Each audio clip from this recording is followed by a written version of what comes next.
Hi, this is Aarti Singh and आप सब लोगों ने अगर फॉलो किया है बिग बॉस 13 तो उसमें आपने देखा ही होगा कि I have spoken about mental health. तो आज मेंटल हेल्थ डे है, तो आज मैं कैसे इस बारे में बात नहीं करती।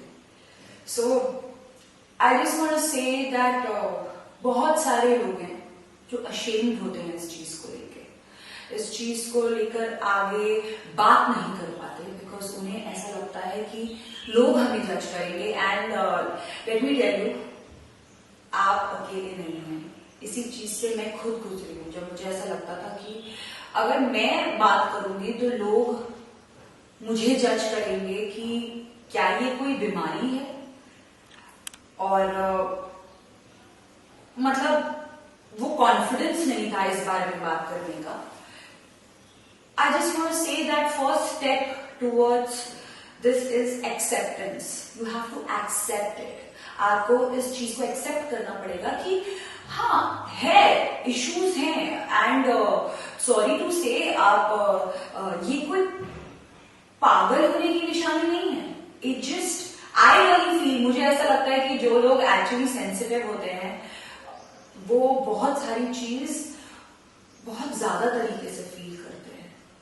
So, I think there is nothing to be ashamed of it. You are no less. You are. You don't have to feel that complex. You don't have to. I mean, honestly, I feel we people are so sensitive that we feel everything so strongly that actually it is not a sign of weakness. We are strong.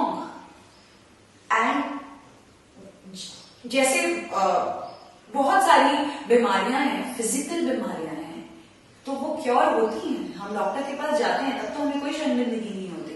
तो वैसे ही जब हमारे पास हमें कोई mental issue होता है तो किस बात की शर्मिंदगी।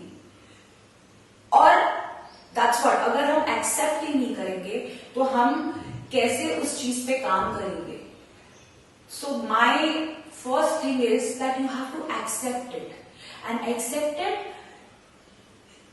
You have to own it that yes, this is, I have an issue, I have, and honestly बहुत सारी चीजें, आपका चाइल्डहुड होता है, आपके बहुत सारे, कभी कभी कुछ लोगों का कॉन्फिडेंस तोड़ा गया होता है, कुछ लोग बहुत सारी चीजों से गुजरे हुए होते हैं, तो वो चीजें इशू बनकर आपके मेंटल हेल्थ पे हावी हो जाती हैं।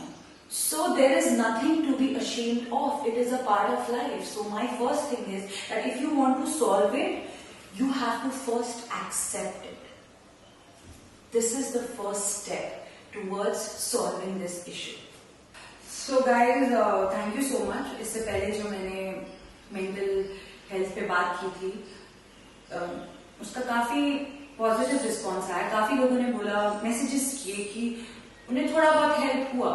So I really thought that I should talk about it a little more because I know what it is and I have been through it.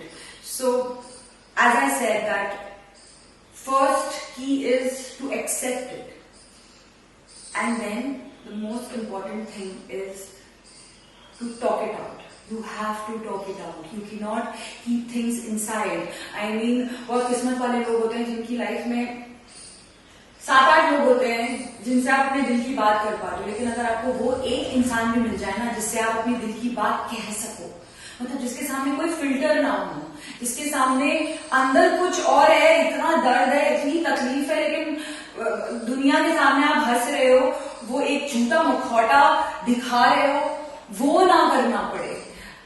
I think then please just go to that person and talk it out. You have to, क्योंकि जब आपके emotions अंदर रहते हैं, इतना ज्यादा भर जाता है, तो कहते हैं ना, वो फिर एक साथ भूकंप आता है और suddenly it leads to, that is what, then it leads to panic attacks, then it leads to sudden breakdown.